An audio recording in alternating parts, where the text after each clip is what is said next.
এই মাছগুলো কী মাছ বলো তো? এই মাছগুলো হচ্ছে সোনাখুলকে মাছ।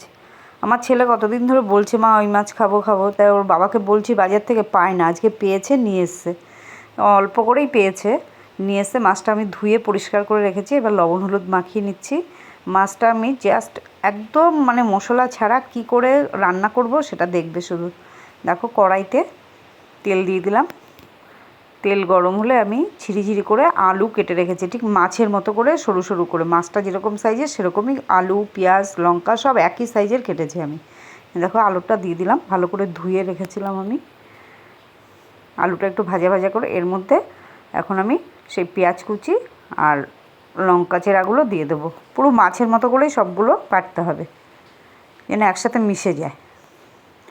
দেখো ভালো করে ভাজা ভাজা করে আমি একটু লবণ আর হলুদ দিয়ে দেবো। তেমন বিশেষ কিছু মশলাই লাগছে না, সব চেরা আর কুচনো দিয়েই হয়ে যাচ্ছে। এ দেখো আলুটা প্রায় ভাজা হয়ে গেছে। এবার মাছটার মধ্যে আমি একটু জিরের গুঁড়ো মিশিয়ে দিচ্ছি। লবণ হলুদ মেখে রেখেছিলাম, এবার জিরের গুঁড়ো মিশিয়ে আমি এই আলু ভাজার ওপরে দিয়ে দিচ্ছি। দেখো ভালো করে, খেতে খুব টেস্ট হবে, গরম ভাতের সাথে খেতে খুব ভালো লাগবে। আমার ছেলে এইভাবে মাছটা করলে আবার ভালো খায় একটু, তাই করছি। ওর বাবা বাজার থেকে নিয়ে এসে বলেছিল বড়া করতে, আমি বলছি আজকে আর বড়া করবো না, অন্যদিন করবো, আজকে এইভাবে করি। দেখো নেড়ে দিয়েছি, এবার একটু ঢেকে দেবো। আমি 5 মিনিট রাখবো ঢেকে, বেশিক্ষণ রাখবো না। দেখো হয়ে গেছে।